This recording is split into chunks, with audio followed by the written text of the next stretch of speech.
Namaskar, and welcome to Online Meditation and Self-Development by Vistara Circle. Today we'll talk about the importance of compassion and emotional intelligence. And we'll do that by discussing what emotional intelligence really is and what are some of its benefits to ourselves and also to the society that we exist in. Along with this, we'll also discuss compassion and we'll talk about the relation between compassion and emotional intelligence. Lastly, because I'm an honest person, I'm going to let you know that I will end this discussion with a cliffhanger, hoping that all of you will join in our next session because we'll continue this discussion in our next session. And just like these guys on my left in this picture, you'll bring along your friends to our next discussion. Talking about cliffhangers, I don't think the people, these two individuals in this photo, are gonna leave each other on a cliffhanger. The reason I include this picture in the deck is because both these individuals, they represent emotional intelligence and compassion to me. And kind of just like how one person's helping the other person up the mountain or up the cliff, I think in certain situations, emotional intelligence helps us be more compassionate, and in others, compassion helps us be more emotionally intelligent. So, with that said, let's discuss what emotional intelligence really is. And I'll do that with a quick story. Now, for those of us who don't know me on a personal level, or if you're just interested to hear the story again, I work in the data science and analytics industry. And the reason why I like working in this field is because I hope sometime in the near future, I'll develop enough analytical capability so I can use all of the data that we have. The world we live in has a lot of data thanks to all the technology we use, right? So my vision is to use this data to help us all lead happier and more sustainable lives. And some of the ways I'm thinking I'll go about that doing is by using the data and helping us waste lesser resources. Also, hopefully work lesser, work more efficiently so that we spend more time doing things that we like. Right? So enough about my resume. I'll go back to the story. Right? A few years ago, I worked in a company that I loved. I loved my job because I got to do lots of new things with data science, with analytics. But after about a year or so of working there, I felt like the things I did every day on the job, they were either too easy for me and not stimulating enough, and the other half was too difficult. So sometimes I was able to deliver on those too difficult tasks, but sometimes I also failed to deliver to my manager's expectations and to my client's expectations. Right? And this lasted for a few months. And throughout like this later half of working in that company, I like always had like this sense of dread, even when I was working, and even in the evenings when I'm not at work, or over the weekends when I'm not at work. I always felt this sense of dread. I almost felt like a black hole, right, where I used to suck out all the positivity around me. Even if I'm alone, I felt like I'm just taking in all positivity and emanating negativity. That's how I felt like. But I couldn't understand why. And a few months down, feeling this way and me doing the job I described to you how I did, my then manager, he texted me during work to meet him in the HR room. And in the HR room, him along with the human resources executives, they told me that they really liked me. They liked my work ethic, but they felt like my deliverables were not up to their expectations and up to the client's expectations. So it was better that we parted ways, right? And throughout this conversation, as soon as they told me I'm being let go, I started feeling really clear and really positive. So, half an hour is how long that conversation went. We signed the papers, all the formalities. It was just before lunch. So I left the office building It was beautiful outside because it was like late spring, and I couldn't help but feel really great. So I went on a walk, right? And I decided that I'll be okay without a job for a few weeks or like a few months, couple of months. So I'll give myself some days to relax, to wind down before I start applying for a new job. So I spent the next few days again, hiking around. It was nice outside. I read a lot of books. And 4 to 5 days later, I realized that throughout this job, right, whenever I was not feeling the best, that was because my vision of what I wanted to be, what I wanted to do with my 9 to 5 didn't really align with the job. I wasn't getting to be the person I wanted to be. And I also, in turn, wasn't being the person that the job needed me to be, right? Which is why the moment I learned that I was being let go, I felt so wonderful because I now knew now was my chance to get back on track, right? And get the job that would get me on route towards achieving that dream of mine, right? And fast forward 3 years and so today, I can say I'm in the best job I've ever had, and I'm feeling the happiest I've ever felt, not only at work but also after work, right? So the reason I told the story during emotional intelligence is because I felt like the first half of this story, I kept feeling this way. I kept feeling this emotional dissonance where my feelings were not. I wasn't really in touch. Like my feelings and my thoughts weren't really aligned. So lots of times I couldn't really understand why I'm feeling a certain way. What's the reason? What's the origin of these feelings? And what are they trying to tell me? I couldn't convert that, emotion in thought. And we don't always have to convert emotions to thoughts, but I couldn't even understand what that emotion was about, which is why I described it as feeling like kind of a black hole, right? But the second half of my story, I felt kind of this way, where my thoughts and my feelings, they're somewhat working in collaboration, and I used that collaboration, that sense of inspiration, for my job search, and I found the job that I'm currently working in right now. And I sort of used that momentum, right, for the next few months or so, went on lots of different interviews until I landed that, so to speak, perfect job. So going back to emotional intelligence, it is the ability to understand and integrate our emotions with our reality. And at this point, I'd like to take a pause and let you know you all are superheroes or superheroines, if you prefer that label. For me, hero, person, man, it's, an all encapsulating term.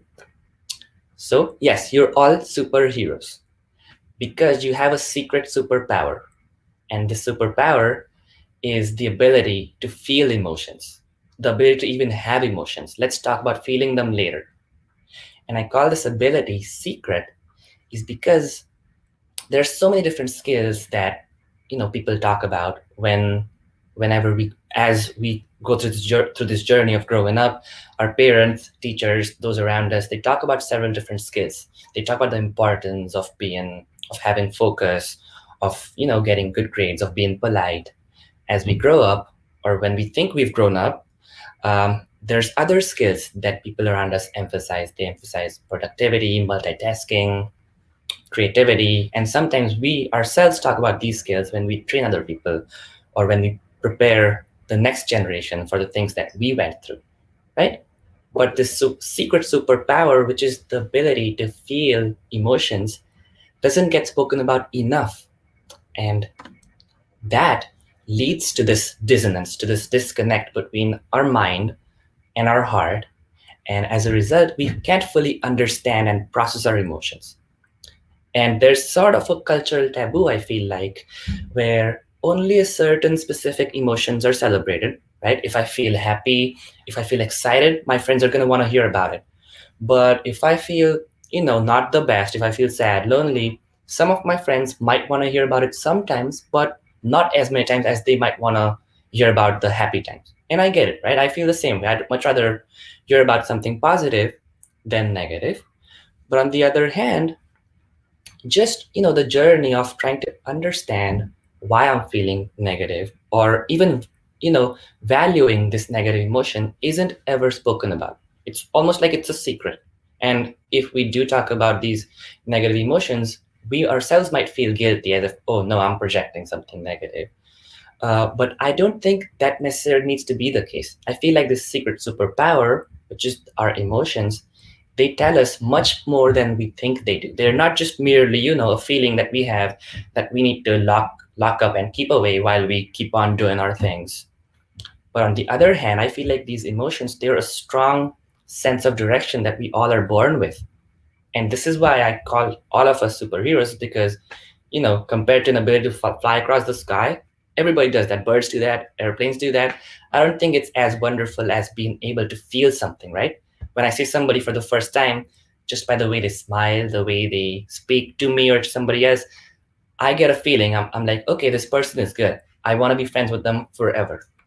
This to me is a superpower. And why would I want to lock away the superpower? But again, because the superpower isn't emphasized enough, we lose our ability sometimes to reach and feel these emotions. Either they could be deliberately or they could be just unconsciously, right? And also very often we do have access to these emotions. We can feel them, interact with them.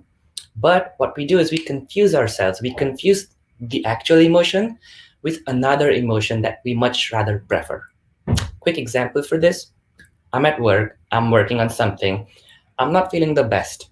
And at one point, I'm like, I just like this silly analysis. I wish it were, the evening already so I could just log off work. Or I wish it was the weekend and I could get done with this, right?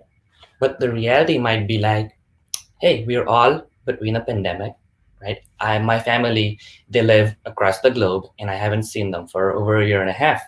So it's okay to feel fatigued because of that. It's okay to miss them, and it's okay to not feel inspired to work because of that, right? But it's not, again, it's not as popular even accepting these emotions and accepting that, yeah, I'm actually being weighed down by this burden I have, and right, and I'm a limited person, so being in quarantine, not seeing my friends as often, not seeing my family at all, is taking a toll on me, isn't so popular, isn't celebrated as much, right? Which is why I instead just, blame my analysis or blame somebody and then feel cool about it. I'm like, okay, I know it's this analysis that's making me feel this way. I'm fine, right? So because of these certain habits, we get this disconnect between our emotions and our thoughts. For some of us, it's more often than not. For others, it's not as often, but right? But as less, it can be even lesser, right? We all can be even better with this whole collaboration of our head and our heart. So for a second, let's just imagine hypothetically, kind of like this picture, there's a happy union between our feelings and our thoughts, right? So we feel free, we feel allowed by ourselves to embrace and feel our emotions, right? And as we do that, right, as I embrace this dreadful feeling, again, going back to my story of letting go, of getting let go, had I actually embraced that feeling of dread, I might have realized sooner that, hey, this job is not really what I want myself to go and do every day. And I'm also putting everybody else in a bad spot because, right, I'm giving them something they don't expect. So maybe instead of waiting to get let go and finding the right job, why don't I start looking for it right now and make the switch much more gracefully than having to be let go and having my clients, wait for another person to fill my job, right? And in this process, I would not only learn to embrace my emotions better, I'd also let them develop better. I'd also let myself develop my gut feeling or my intuition, right? So the next time around, I don't categorize or describe my feeling as a black hole, but I'll kind of be articulate about it. I'll know that, hey, I think it's because this job, or I think it's because, I'm away from my family, and that's why I think I'm feeling this way. So let me try that. Let me try changing that. And if that makes me feel better, now I know that what my gut feeling was trying to tell, right? Instead of just shoving it away and thinking that, no, it's fine. I'm supposed to, go to work every day, 9 to 5. This is what we do, right? And yes, if I did have that happy collaboration, I'd be healthier, happier, and I could also help others be healthier and happier. So talking about others, let's talk about compassion.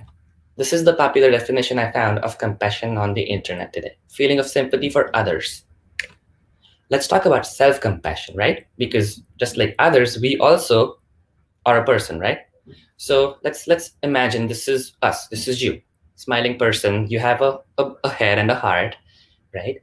And now, because you're using compassion on yourself, you're using that sympathy towards yourself, right?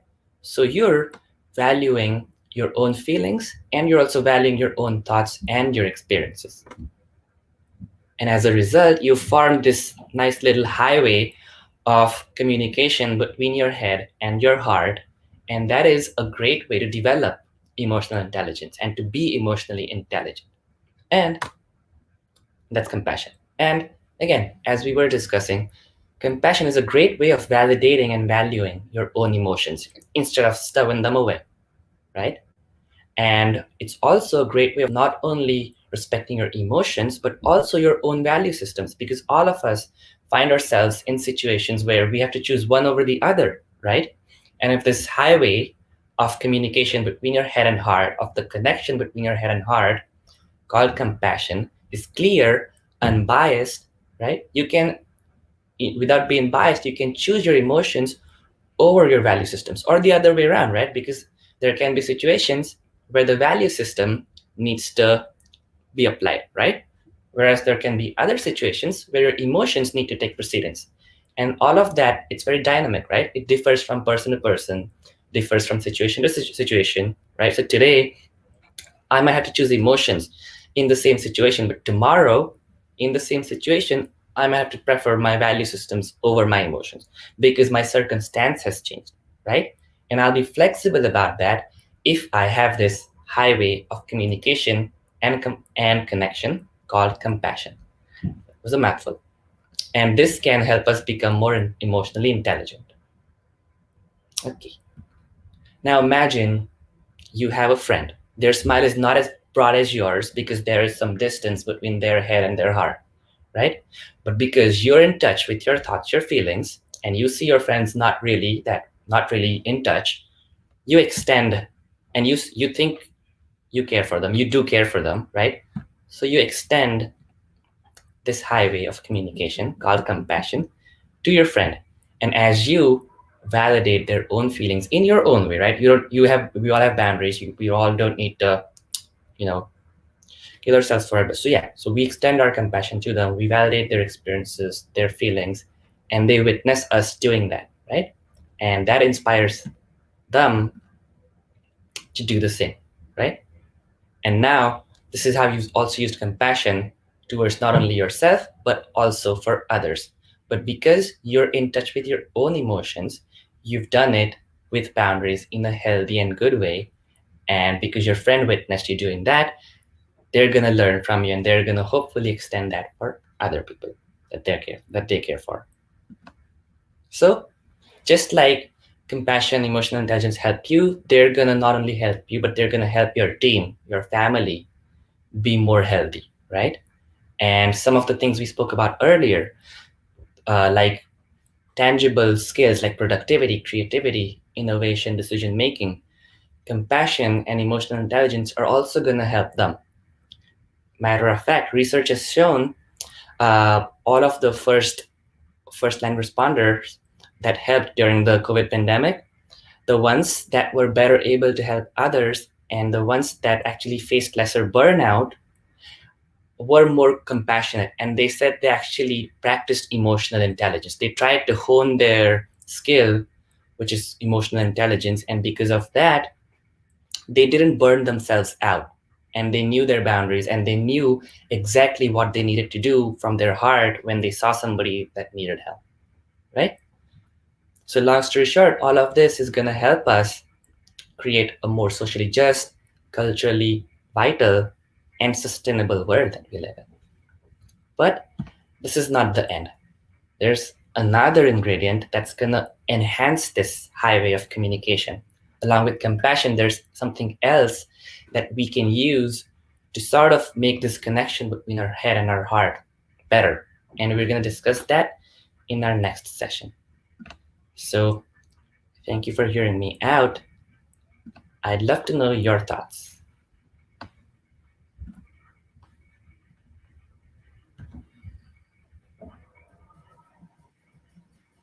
Hello. Thank you so much, Apurva. First of all, I really liked your graphics. I thought they were so cute, and how, the smile isn't as big because there's more distance between the head and the heart. I just thought it was really cute. So wanted to say thank you for that. And also, as you were talking, I was reminded of my nonviolent communication training. And in the nonviolent communication world, there's the idea that feelings are messengers and they are communicating information to us. So if you are feeling a negative emotion, it's because a need of yours is not getting met. And when you're feeling a positive emotion, happy, joyful, whatever, that means that your need is getting met. So I appreciate that continued reminder of we have emotions for reasons. It's not because, like they're a bolt from the blue. It's not a random reason. And the more that I'm able to be in touch with my emotions, the more that I can then get in touch with my needs to then have me be happier, healthier, etc. It's like for you missing your family. I mean, you can take a risk and go to India. I actually don't know if the borders are closed or not, but another way to feel close to your family and to see them is to do the video calls and Zoom and like play an online game or whatever. And so, having that emotional response is what demonstrates to you what it is that you're needing and wanting. And I mean, to be real, the emotional intelligence being a superpower is something that I very much struggle with. I am a highly sensitive person and an empath, so I feel everything from everybody. Exactly. And it's a gift that I would like to give back sometimes. Definitely. Yeah, I mean, which is why when you said, right, like knowing what your needs are through your feelings and then honoring them, right, providing for them. I thought about, I guess that's just the person I am. I always think about the flip side, the contrast. So I also thought about, right, like about sometimes not all of our emotions, they tell us the right things. And that's when we have our value systems, right? For me, I might, some days, I might feel like working on project B instead of project A, just because that day I feel more creative than technical, right? So this is my chance to use my value system and train my gut to, okay, when you're not feeling like applying yourself on this, hey, just know that just for a little bit, you're gonna have to do what you committed to yourself, to your team, and when you do that, I'm gonna give you what you're asking for. So not sure how that's gonna apply in your case when you're an empath and when you feel too much. Oh man, I mean, Chloe made this comment. I felt like I've absorbed the suffering of the planet during these times. So with you. Definitely. So with you. Definitely. Thank you for that, Chloe. Yeah, it's been hard of having to consciously practice clearing and shielding and protecting myself while also wanting to connect with other people. And it's just so hard. And I think it comes back to your self-compassion piece of like recognizing, hey, you know what? I'm an empath. And so that means sometimes I'm not going to sleep as well because there's so much happening in the world, on the planet. And that actually really affects me deeply. So that self-compassion piece is, instead of beating myself up of, oh, why can't you be more normal? Why are you so sensitive? Why can't you be like everybody else?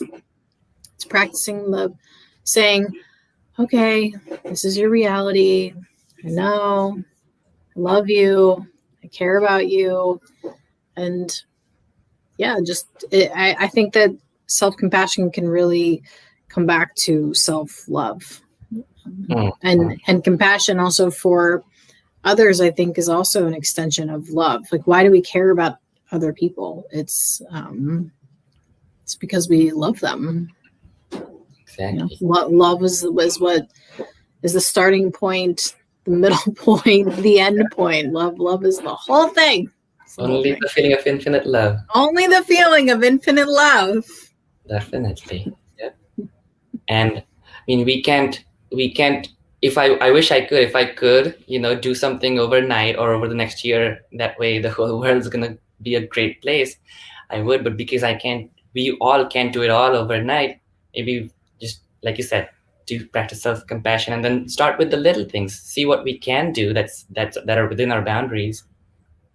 And that can be just something as simple as like a text message or a phone call, again, like you said, because I have been doing the same. My eyes are sensitive, so I try to avoid FaceTime, but yeah, then I'm gonna spend some more time on the phone on a Saturday morning with my sister. Or yeah, just like I feel so grateful for being employed right now, for being able to pay my bills.